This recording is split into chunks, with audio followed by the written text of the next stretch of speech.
वसुदेवसुतं देवं कंसचानूरमर्दनं देवकी परमानन्दं कृष्णं वन्दे जगद्गुरुर्ब्रह्मा गुरुर्विष्णु गुरुर्देवो महेश्वरा गुरुसाक्षात् परब्रह्म तस्मै श्रीगुरुवे नमः. गोपालकृष्ण भगवान की जय. श्रीमद भगवद्गीतेतला दुसऱ्या अध्यायातील 54व्या श्लोकाची आपण काल चर्चा केलेली आहे. आज आपल्याला पाहायचा आहे तो 55वा आणि 56वा 2 श्लोक. यासाठी की दोन्ही श्लोक एकमेकात गुरफटलेले आहेत आणि म्हणून त्यांच्या दोन्हीही त्या श्लोकांची चर्चा आज आपल्याला करायची आहे. भगवद्गीतेतल्या दुसऱ्या अध्यायातील 55वा श्लोक श्रीकृष्णाच्या मुखातून आलेला आहे आणि म्हणून श्री भगवान उवाच प्रजहाति यदा कामान् सर्वान् पार्थमनोगतान् आत्मनि एव आत्मना तुष्टः स्थितप्रज्ञस्ततोच्यते. दुःखेषु उद्विग्नमनाः सुखेषु विगतस्पृहा वीतरागभयक्रोधः स्थितिधीमुनी उच्यते. श्रीकृष्णानं काल अर्जुनाने एक प्रश्न विचारला होता की हे पुरुषा, भगवंता, समाधीस्थ पुरुष समाधीतून बाहेर आल्यानंतर चलनवलन कसं करतो, जगात कसा राहतो, त्याचं उत्तर आज श्रीकृष्ण द्यायला सुरुवात करत आहेत. श्रीकृष्णानं सांगितलेलं आहे की हे अर्जुना, जगामध्ये जर ज्ञान अवस्थेतच जीवन जगायचं आहे आणि ज्ञान समाधीत सदैव राहायचं तर प्रजहाती यदा कामान सर्वान पार्थ मनोगतान. श्रीकृष्ण सांगायलेत की हे पार्थ अर्जुना, मनोगतान सर्वान कामान, मनातून सर्व कामनांचा त्याग करावा लागेल आणि त्यावेळेसच माणूस आत्मनी एव आत्मनः तुष्ट होऊ शकतो. इथे 2 आत्मा असे शब्द भगवान श्रीकृष्णानं उच्चारलेले आहेत. आत्मनी एव आत्मना तुष्ट याचा अर्थ असा आहे, एक आत्मा मनाला उद्देशून आलाय तर दुसरा आत्मा आत्म्याला उद्देशून आला.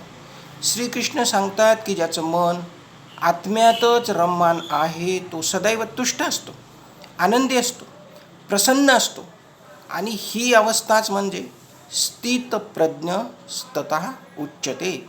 आणि म्हणून सर्वान पार्थ मनोगतान कामान, कामनेचा मनातून त्याग करावा लागेल. या ठिकाणी एक प्रश्न असा आहे की कामनेचा त्याग जर केला तर जीवन जगणं मुश्किल आहे आणि म्हणून कामना हा शब्द श्रीकृष्णानं इच्छेसाठी वापरला. इच्छाच जर नसेल आपलं एकही पाऊल आपण पुढे टाकू शकणार नाही. त्याचे कारण सकाळी आपण झोपेतून उठल्याबरोबर आपल्याला चहा घेण्याची इच्छा होती आणि म्हणून त्या इच्छेनंच तर माणूस दिवसभर धावायला आहे. कुठली न कुठली सांसारिक कामना माणसाजवळ आहेच आणि या कामनेतूनच माणूस काम करतोय, दिवसभर धावतोय. मग या कामनेचा त्याग शक्य आहे का? तर या ठिकाणी भगवान श्रीकृष्णानं कामनेचे 2 रूपं चितारलेले आहेत. एक आहे शुभ कामना आणि दुसरी आहे अशुभ कामना. सांसारिक व्यक्तीनं अशुभ कामना केली तर तो राक्षस होण्याची शक्यता जास्त आहे आणि म्हणून या ठिकाणी भगवान श्रीकृष्णाला अपेक्षित आहे की अशुभ कामनेचा त्याग करणे. आता या ठिकाणी माणूस वरून दाखवलंही की मी अशुभ कामनेचा त्याग केला आहे, मी कुणाचा द्वेष करत नाही, मी कुणाचा मत्सर करत नाही आणि मी जे कामं करतो ते चांगलेच कामं करतो हे दाखवू शकतो. परंतु आतमधून अशुभ कामना गेल्या पाहिजेत. म्हणूनच पुढे एक शब्द आला आहे मनोगतान. यदा कदाचित आपण बाहेरून सभ्य आहोत असं जगाला दाखवू शकतो परंतु मनातून मात्र आपण एक विशिष्ट प्रकारचा डंख इतरांविषयी सांभाळून असू शकतो. आणि म्हणून या ठिकाणी असं आहे की एखाद्यानं जर 10 लाखाची कार घेतली तर त्याला वरून तर आपण म्हणालो की खूप चांगलं केलं बाबा, तू तू अजूनही प्रगती कर, परंतु आतमध्ये द्वेष आहे, आतमध्ये मत्सर आहे. श्रीकृष्ण सांगतो की मनोगतान कामान पार्थ मनोगतान आणि सर्वान, म्हणून मनातून अशुभ कामनेचा त्याग कर. वरून तर करच, परंतु मनातून अशुभ कामनेचा त्याग कर. ज्यांनी आपल्या मनातून अशुभ कामनेचा त्याग केला ती व्यक्ती मनाने निर्मळ होती. आणि म्हणूनच आत्मनी एव आत्मन तुष्ट, अशा व्यक्ती आत्म्यातच रममान होऊन सदैव तुष्ट आणि प्रसन्न आनंदी असू शकतो, असं भगवान श्रीकृष्ण सांगायले. मन असं ठेवायचं की प्रवाहित एखादं निर्मळ पाणी जे आहे ना, गंगेचं झुळझुळ वाहणारं, ते जसं सतत प्रवाहित असतं त्या पद्धतीनं मन सदोदित प्रवाहित ठेवायचं. आणि म्हणून मनातले सर्व क्लेश, मनातल्या सर्व किलमिष आणि मनातला सर्व कचरा या ठिकाणी निघणं अपेक्षित. शुभकामना तर करावीच लागेल ना जीवाला, परंतु शुभकामना ही स्वार्थप्रेरित नसली पाहिजे. या ठिकाणी श्रीकृष्ण सांगायला की एखादी शुभकामना मी केली तर त्या ठिकाणी माझा स्वतःचा उत्कर्ष साधण्यासाठी करण्यात येणारी शुभकामना ही काही आध्यात्मिक कामना असू शकत नाही. आणि म्हणून कामनेला व्यापक करावं लागेल. जर यदा कदाचित श्रीखंडाचं उदाहरण दादाजींनी दिले पाहिजे. जर यदा कदाचित श्रीखंड खाण्याची इच्छा झाली, आपण काय 60 रुपयाचा श्रीखंड आणतो बाजारातून आणि खातो. पण एखाद्या स्त्रीला जिच्याजवळ लेकरं बाळं आहेत, संपूर्ण परिवार जिला सांभाळायचं, तिला जर श्रीखंड खाण्याची इच्छा झाली तर ती दूध घेईल, दुधाचं दही करील, दह्यातून श्रीखंड निर्माण करल आणि त्यानंतर सर्वांना खाऊ घालून शेवटी खाईल. शेवटी तर तिला ते श्रीखंड उरला पण नाही, परंतु खाऊ घालण्यामध्ये तिची जी इच्छा नष्ट झाली. अशा पद्धतीनं कामना जर व्यापक केली तर शुभकामना देखील क्षीण होऊ शकते. आणि म्हणून या ठिकाणी भगवान श्रीकृष्ण सांगतात, प्रजहाती यदा कामं सर्वान् पार्थ मनोगतान् आत्मनि एव आत्मन तुष्टः स्थितप्रज्ञस्ततोच्यते. श्रीकृष्ण सांगतात की हे पार्थ, सर्वान मनोगतान कामनान, मनातल्या सर्व अशुभ कामना काढून टाक. कामना म्हणजे इच्छा निघत नाही. एक इच्छा पूर्ण झाली की दुसरी उभी राहती आणि दुसरी पूर्ण झाली की तिसरी उभी राहती. या संपूर्ण इच्छेमध्येच जसा कोळी स्वतः जाळं विणतो आणि त्यात गुरफटून जातो, त्या पद्धतीनं मानव मात्र या संपूर्ण इच्छेमध्येच गुरफटल्या गेलेला आहे, असं श्रीकृष्ण सांगतात. आणि मग त्याचं मन एका इच्छेतून दुसऱ्या इच्छेत, दुसऱ्या इच्छेतून तिसरी इच्छा पूर्ण करण्यासाठी सदैव झटलेलं असतं. ते निर्मळ कसं होईल? होऊ शकत नाही. आणि म्हणून मनाला जर निर्मळ करायचं, भव्य करायचं, स्थित करायचं भगवंतामध्ये, तर कामना लिमिटेड पाहिजे. आणि ह्या कामना जर लिमिटेड असतील, शुभजाच केवळ असतील, तर ती व्यक्ती स्थितप्रज्ञ अवस्था प्राप्त करू शकते.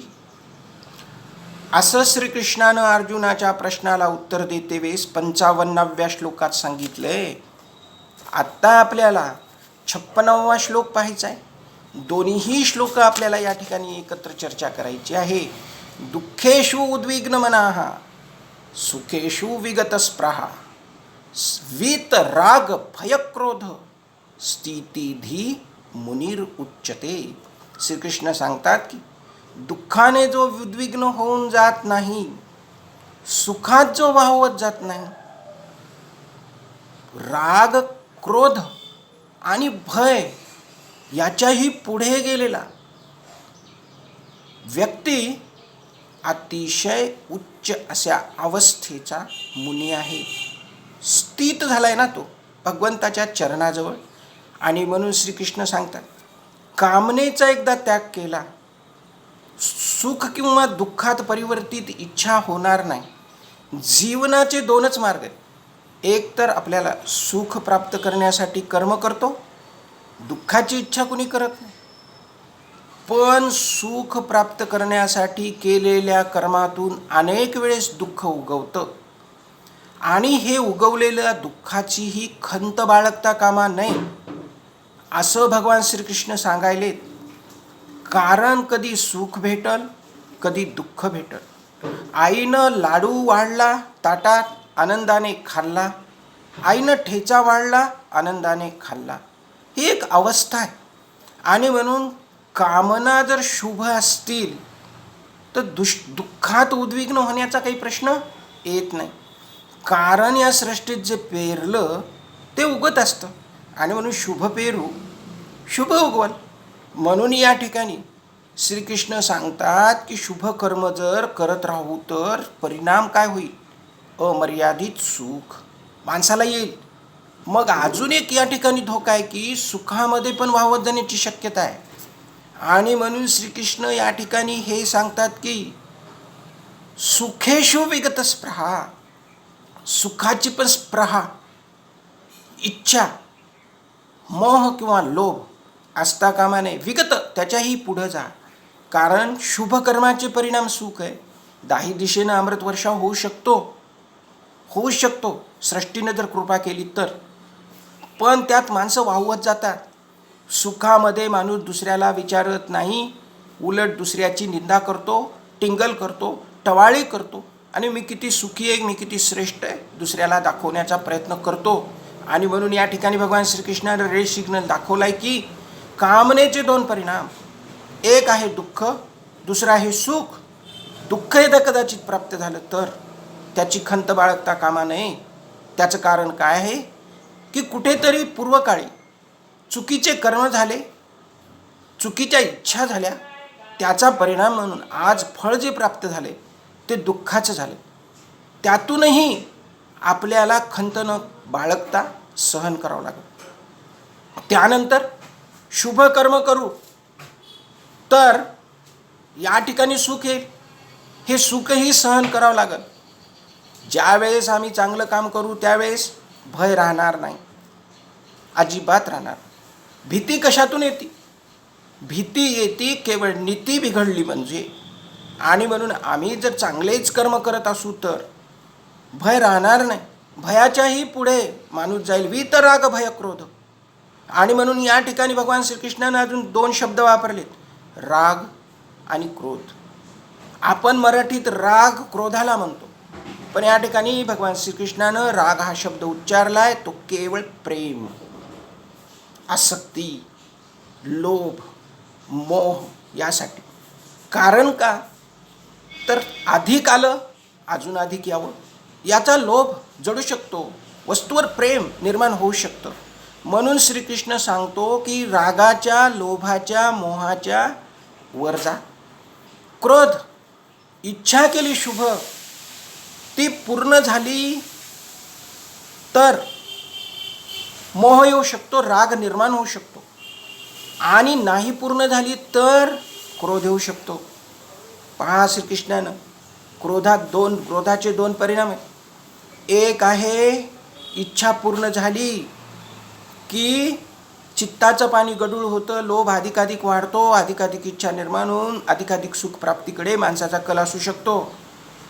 जर इच्छा पूर्ण झाली नाही तर क्रोध वाढू शकतो आणि त्यामुळेही माणसाचं मन गढूळ होऊ शकतं. श्रीकृष्ण या ठिकाणी सांगायले या दोन्हीलाही अवॉइड करा. कृष्ण सांगायले वीतराग भयक्रोध या सर्वांच्या पुढे जाणारा उच्चावस्थेला पोहोचलेला मुनी आहे. आवश्यकता नाही की भगवे वस्त्र धारण करून हिमालयात जाण्याची, आवश्यकता नाही की कुठला आश्रम टाकून घराचा त्याग करून त्या आश्रमात जाण्याची. श्रीकृष्ण सांगतात तू जीवन जगते वेळेस अतिशय उच्च अवस्था प्राप्त करू शकतोस, पण तुला तुझ्या मनाला घडवावं लागेल. भगवान श्रीकृष्णाने 2 श्लोक दिले. या 2 श्लोकाची चर्चा आपण या ठिकाणी केलेली आहे. बंधन आहे व्हिडिओला आणि म्हणून जास्त प्रमाणात चर्चा करू शकत नाही. असं आहे की फार मोठं तत्त्वज्ञान एका श्लोकातून भगवान श्रीकृष्णानं सांगितलेलं आहे. आपल्याला आवश्यक आहे आपण जेवढं काही त्याचं कृष्णकृपेनं त्या श्लोकाला समजून घेऊ शकतो त्या पद्धतीनं या ठिकाणी समजावण्याचा प्रयत्न आणि समजून घेण्याचा मी स्वतः प्रयत्न केलेला आहे. आणि म्हणून या 2 श्लोकाला न्याय भेटला पाहिजे. गीता सतत वाचायची, गीता अखंड वाचायची. एक एक श्लोक एक दिवशी आपल्यासोबत बोलल. या जन्मी नाही बोलला, पुढच्या जन्मी बोलल. पण निश्चित भगवान श्रीकृष्णाच्या गीतेमध्ये फार मोठी ताकद आहे. समर्पणातून गीता आपल्या हृदयात प्रगट. श्रीकृष्णाला समर्पण आवश्यक आहे. हे 2 श्लोक याचं इथे निरूपण केलेलं आहे.